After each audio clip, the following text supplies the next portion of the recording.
All right, yeah, I'm here. Is my share going through? Yep, I see OSDCloud. All right, I had to bump down the resolution so we could see this. That high res issue.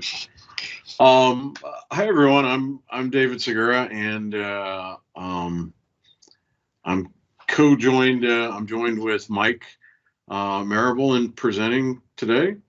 Topic for today is OSDCloud, and we're gonna take you on a quick Windows 11 test drive. And before we get started, let me tell you a little bit about ourselves. I'm David Segura. I was just awarded an MVP this month for cloud and data center management, specifically PowerShell, so not OS deployment. So that's a little weird, but I'll take it. I work for Baker Hughes. I've been at Baker Hughes for a little over 20 years. And I'm the manager of our OS deployment team. So I have a few individuals that work under me that are responsible for our Windows 10 deployment and managing that.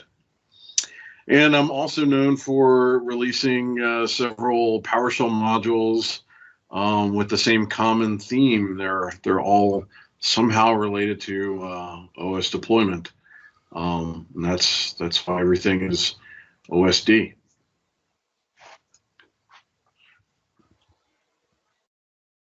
And Mike? I'm Mike Marable. I've been at Michigan Medicine, formerly the University of Michigan Health System, for the last 15 years.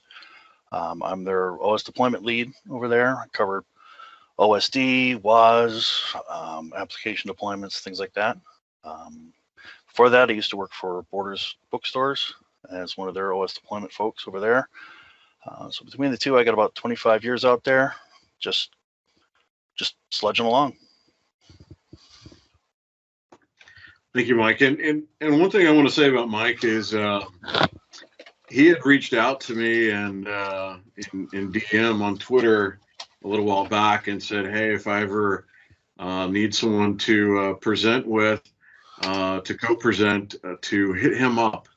And I honestly didn't know how this week was going to go with the tropical storm that was in the Gulf. I'm in Houston, so you just never can tell. So I volunteered him. I took him up on his offer, but I've known Mike for several years on Twitter, and he's an awesome person, all around person, and I think it's great for him to get some exposure and do some things like this. So thank you for stepping in, Mike. I appreciate it, and I'm glad you're here.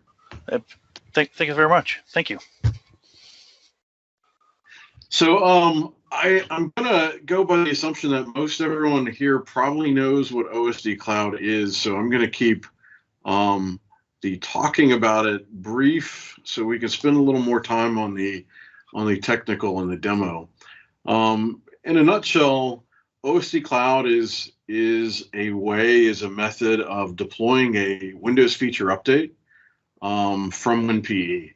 Where it's downloaded and installed from the cloud, and this has probably gotten a lot of traction with people working remote, out not in the office, and it does everything. It pulls the driver packs from the vendor's websites or drivers from Microsoft Update Catalog, and it allows you to add your Autopilot configuration.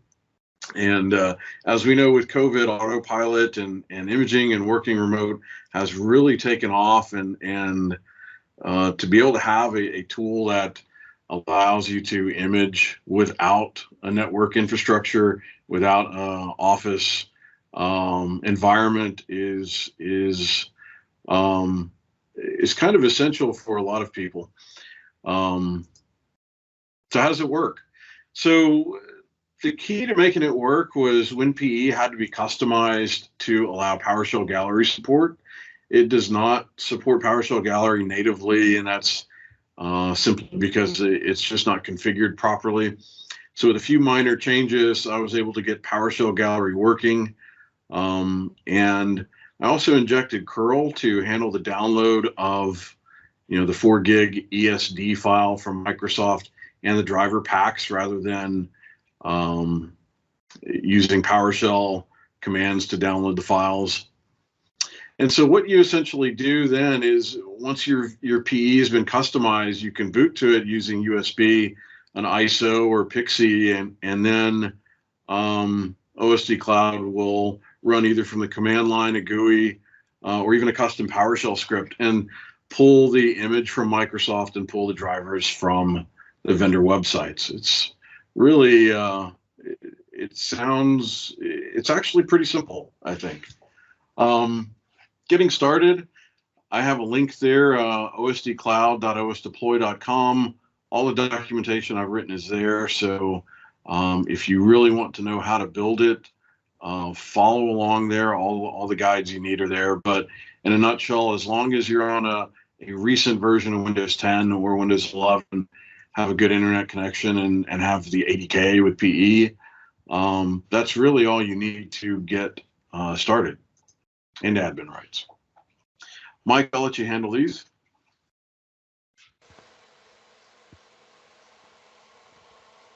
Mike, come off mute. Yep. Okay. Sorry about that.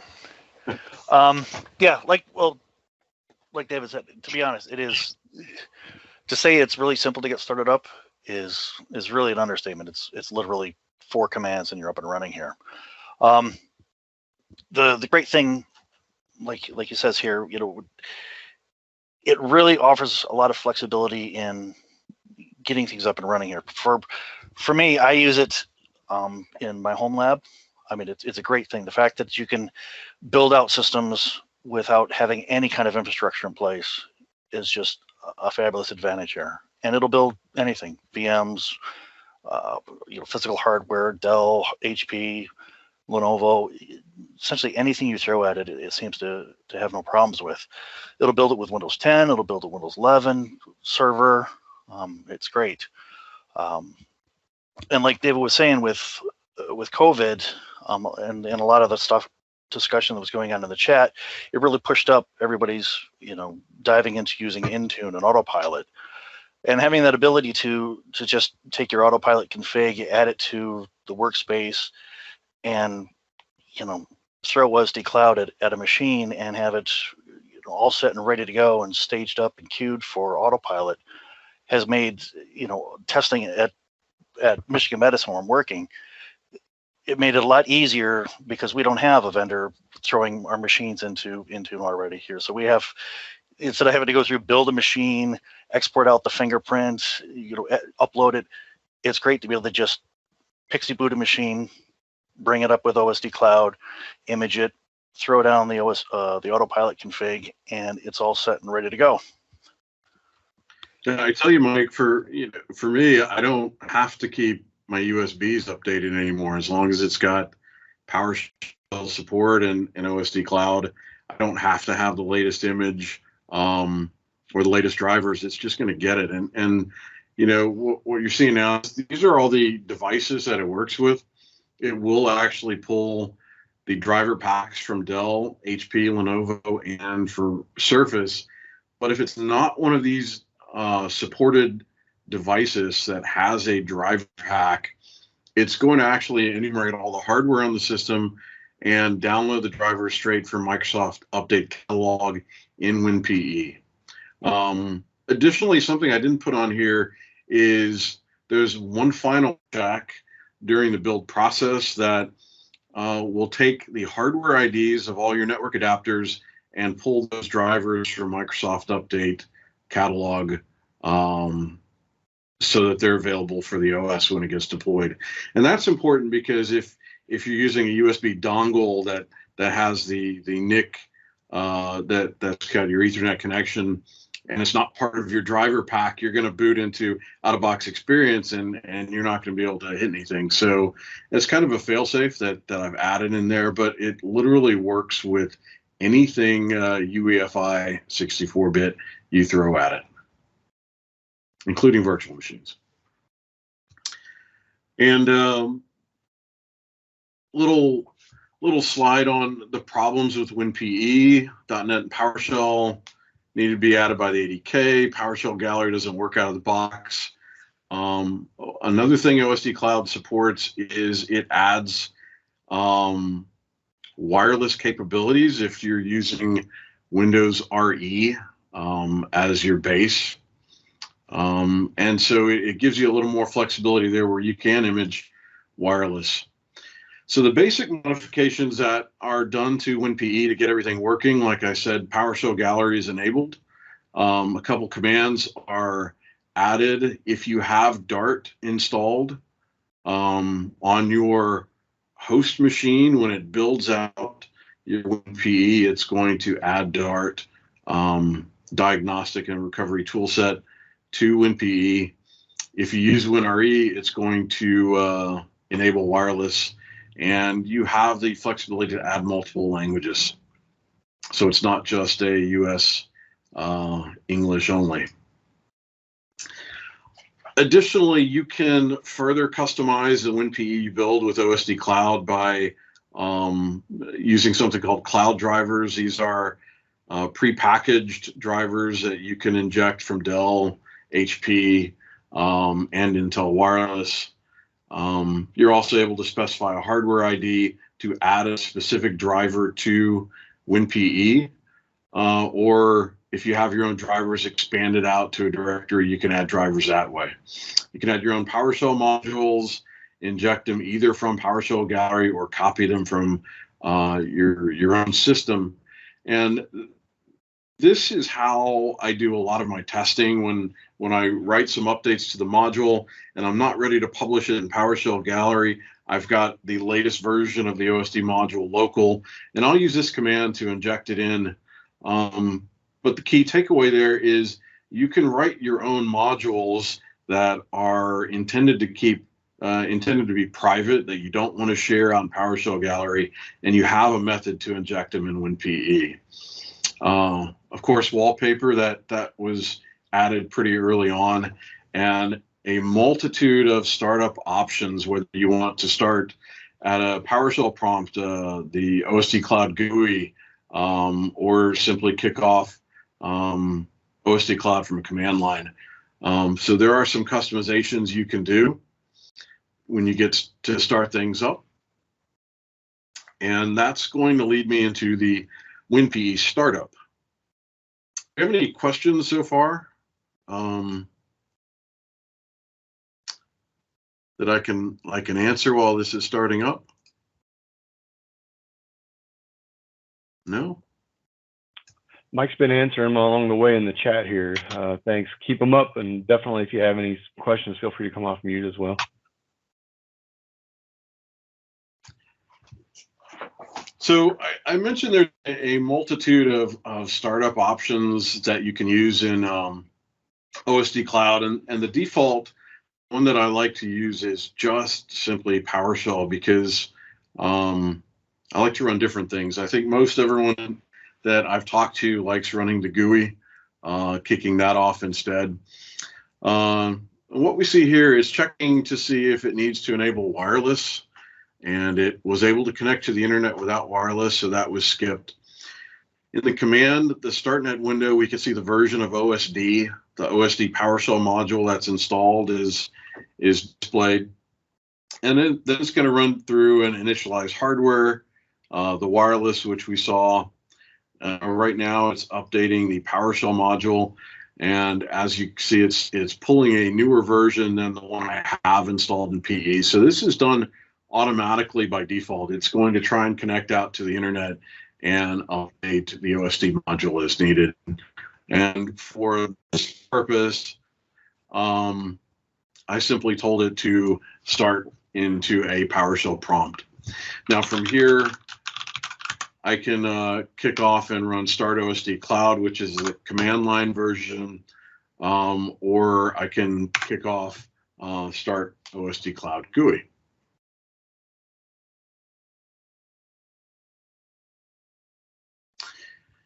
And as you can see here, it's going to default automatically to Windows 10, the latest version, which right now is the unreleased 21H2. And I have several options here for my computer system, computer product. It knows it's a virtual machine. And this is necessary to pull the drivers. I'm able to select a different build if I want to drop down to 21H1 or a different edition, as well as volume and retail and language.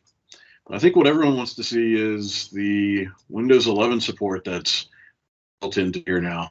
You see from the drop down the operating system, I do have an option to select Windows 11. The only choice I have is 21H2, and I can stick with Enterprise. I've got an option of restarting automatically. I can capture screenshots during WinPE, and I use this to kind of build out some documentation where I let it take screenshots automatically, and then I'll take those screenshots and put them in a doc and share with my IT staff. So this is somewhat helpful to some people. You do get prompted to clear your disks when you're imaging the box, imaging the device. So if you do not want to receive these prompts, if you do not want to confirm deleting the drives, you can check this. And by default, it's found some Autopilot JSONs that are embedded in my WinPE that I can select, or I can inject other customizations. And this is essentially it. From here, I can click on Start. It's got everything it needs, and as you can see here, it's located the Windows 11 download from Microsoft, and it's going to go ahead and kick things off. I chose to not. I chose it to not prompt me, so it is prompting me to clear out this drive before it continues, and in just a second, it should start downloading Windows 11. Now, I don't think anyone wants to wait for this to download. If you have a fast connection, the ESD file can probably be downloaded in about three to 4 minutes. So the entire process in PE literally takes under 10 minutes to download everything and then reboot. So we'll go ahead and kill this. And we're going to go to another method of deployment. Offline and Windows ISO support. So what does that mean? So you can pre-download the ESD that is used, and I'll show you the ESD here. It is this file here,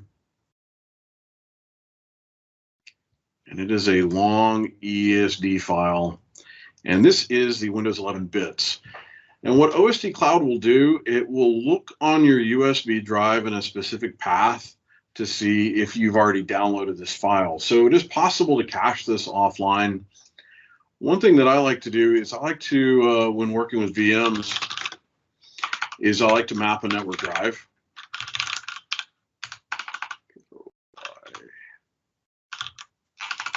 And I'm just going to map to my D drive.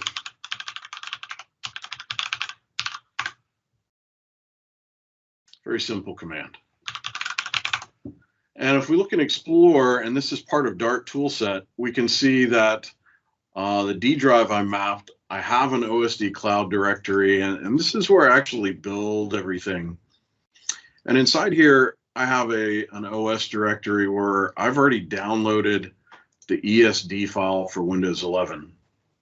Additionally, I downloaded the retail and the volume ISOs for Windows 11 Insider Preview and Windows Server 2022. And the important thing is if I have any images in the following relative path under OSDCloud OS, OSDCloud is going to find those. And let me make this a little larger.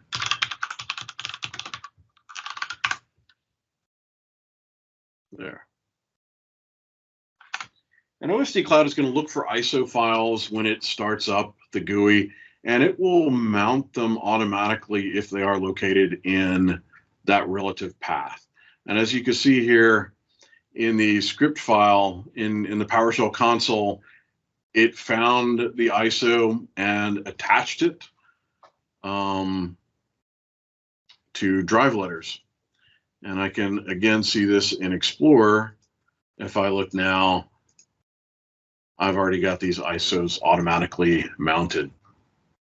From here, everything still looks the same. I have Windows 10, Windows 11, but now as you see, I've got 3 new drive letters.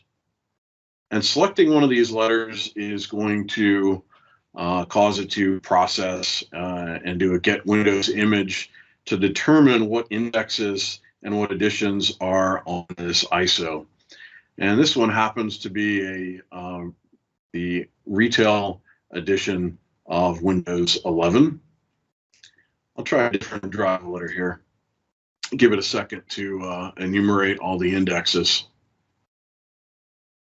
And then here would be the Windows 11 volume ISO that is mounted to drive G.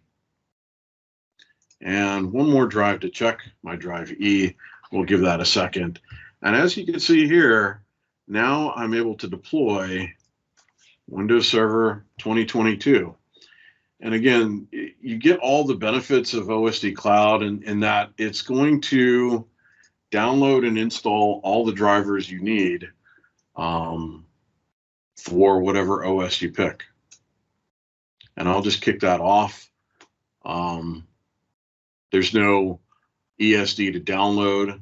So this is going to happen automatically. It's going to take the image from the ISO and apply it to the OS.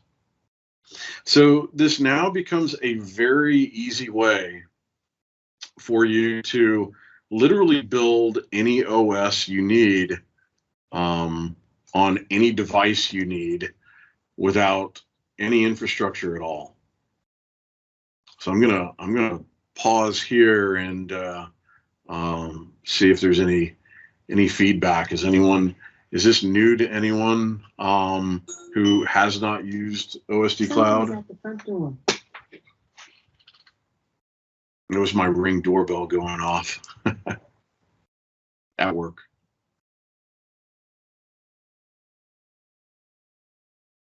Mike, can everyone hear me? Yeah, you're coming along just fine. I'm just working through the questions in the chat here.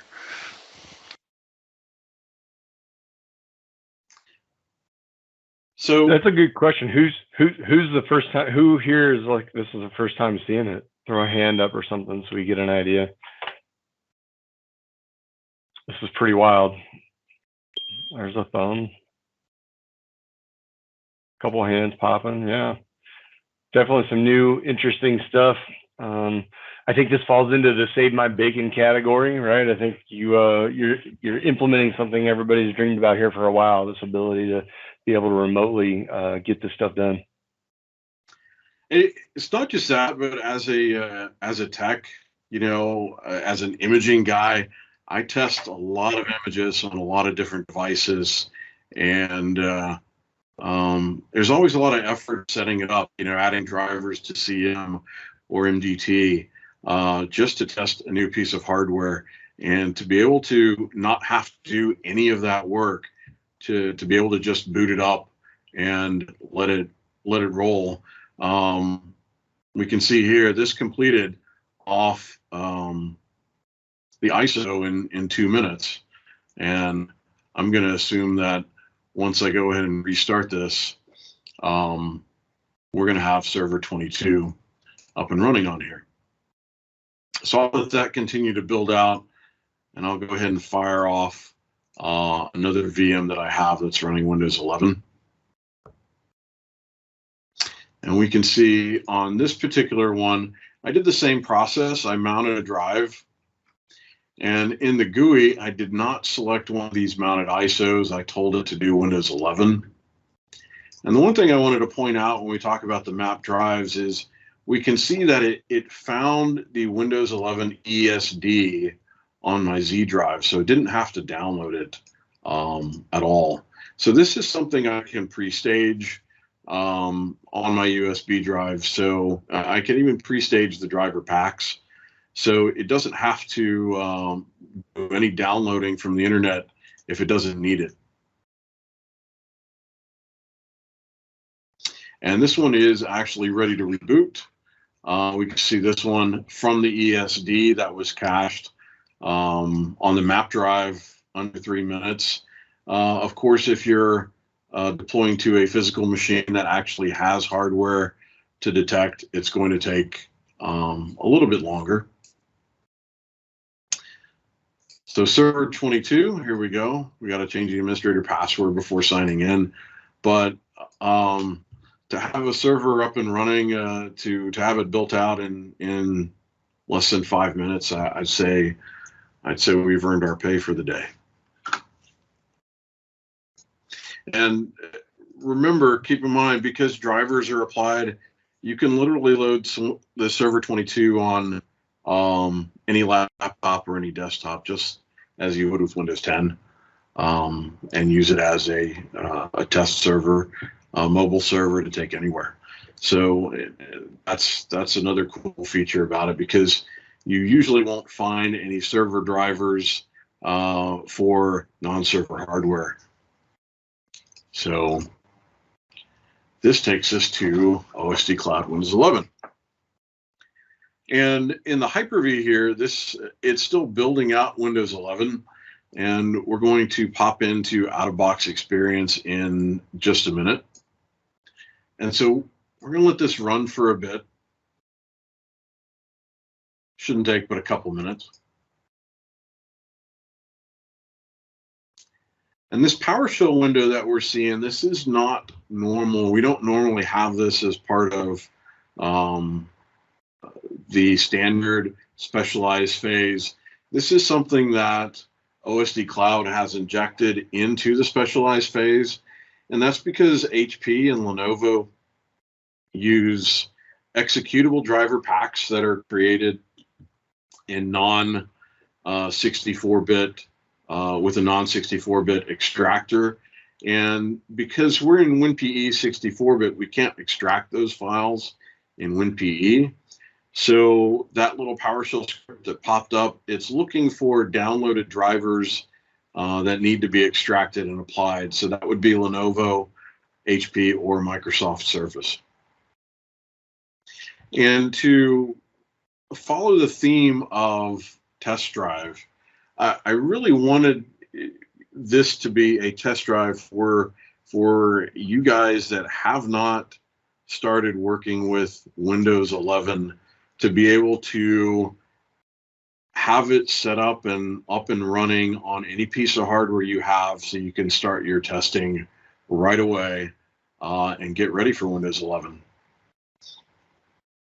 That way you don't have to put the Windows the OS in your production environment if you're just going to do some testing at home.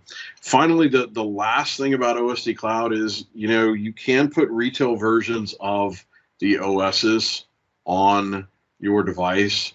So if you need to take your USB stick and go to a buddy's house, or your grandma needs her computer imaged, it'll work. It'll work quite well. And so it's not just to keep in your toolkit for work. It is something you can definitely use to re-image any of your devices at home.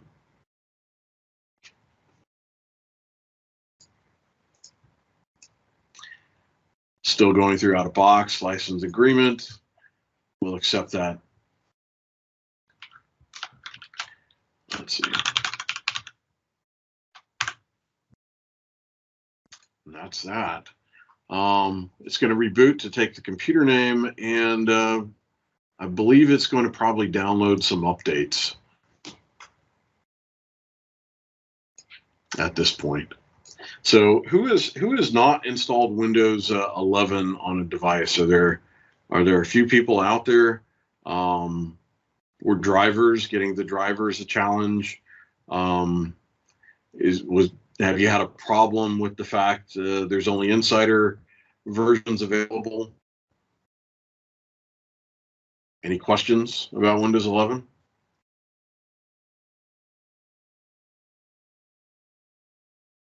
So I can tell you that I set up my Intune environment to block users being able to self-update themselves, but I did have to change that registry key on all of the devices in order to use that feature. So that was a little bit of a surprise. So there was that. Just that would be my only gotcha in my experience, is that I was like, oh, cool. I can just say, keep my level at what I'm allowing in Intune, but nope, not unless you have that registry key set. So. Well, since you have that set in your environment, I mean, this gives you a way to do some Windows 11 standalone testing until you're ready. Yeah, I was concerned that it was going to block me from being an Autopilot a device, but it didn't. And so that was my next level of testing, is that if I get devices from my vendor that are already Windows 11, they'll just join Autopilot. And I was like, okay, and what does that look like?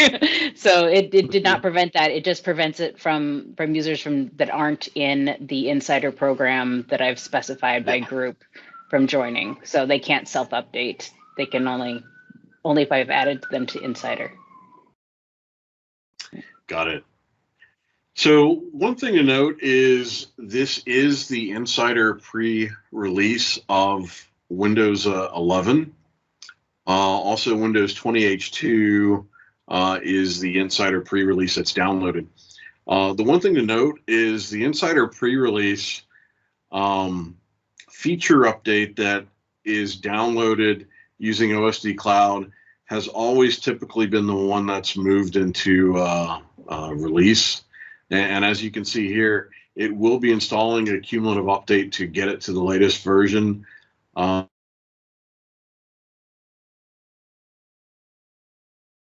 this is actually final as you're going to get on Windows 11. This should default to, if you selected Enterprise, everything Enterprise should work. You're not going to be opted into the insider program. For all intents and purposes, this looks and feels like the final release. And this should work in your environment if you do image some devices with OSDCloud and keep them in your environment. They should be legit Windows 11.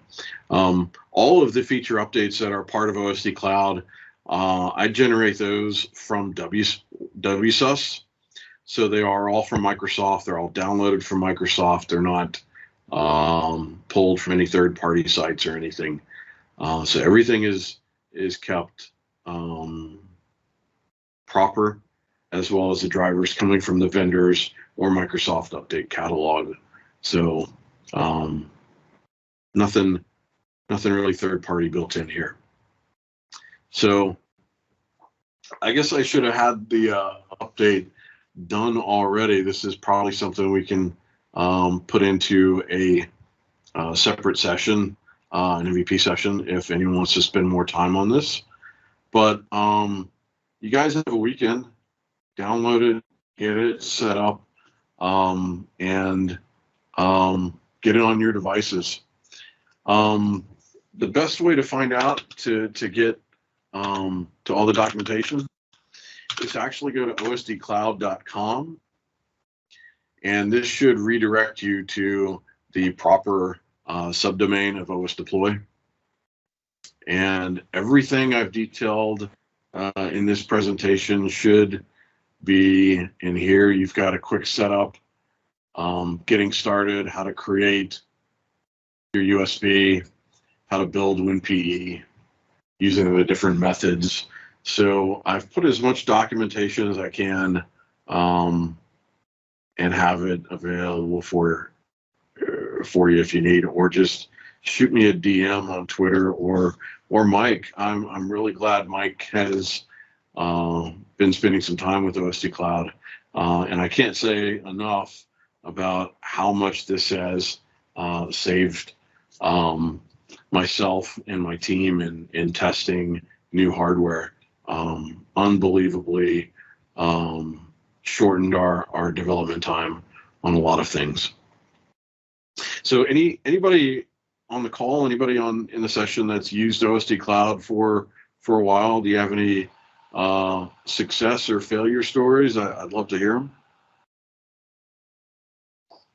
And we'll go ahead and stop sharing, and we can get back on camera.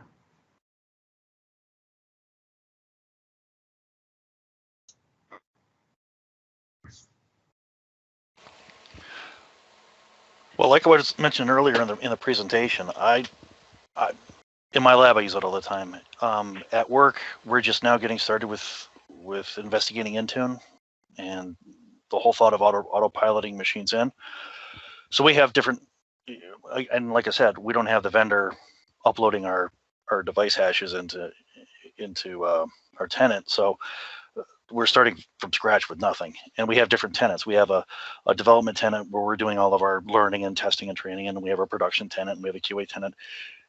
Taking the autopilot profiles from each of our tenants, loading it into OSDCloud, I cannot begin to stress how simple it makes getting a machine queued up and ready to go for any kind of autopilot testing or autopilot enrollment. It's just you pixie boot it, it comes up. You select whether you want your dev, your QA, your pilot, which one of those autopilot JSONs like David was showing. Everything else essentially is magic. It grabs the SD from Microsoft, direct from Microsoft, pulls it down, grabs the drivers direct from the vendor, pulls them down. So I mean, you don't have to maintain any of that infrastructure. And again, it's pulling it all from the vendor site, so it's the latest that the vendor is recommending. It makes hardware testing easier. It makes getting your machines ready to autopilot and Intune a lot easier. And if you wanted to go the route where you wanted to have the experience of getting the device hash off the machine and importing it up into Intune and shunting it off into different groups to test things, it makes getting it set up for that nice and simple as well. I mean, it is a great Swiss Army knife tool for OS deployment. I love it. I think it's been the greatest thing since sliced spread, to be honest. Good stuff. I see a few other people put their hands up. I think that's implying that they're using it too. Anybody else have any feedback? Things you love? Things you'd like to see enhanced? Off deploying sliced bread. Can you toast it too? Yeah, the Windows 11 hasn't been added to the docs yet. I probably will not add it to the docs until final release of Windows 11 to ensure that they are the proper bits. I have tweeted it out, but I don't want someone to take OSDCloud and start deploying hundreds of machines in their environment only to have the bits change on release.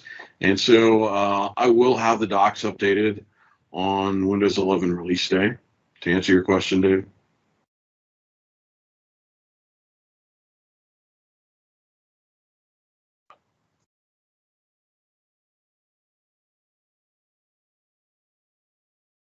Any other questions or feedback?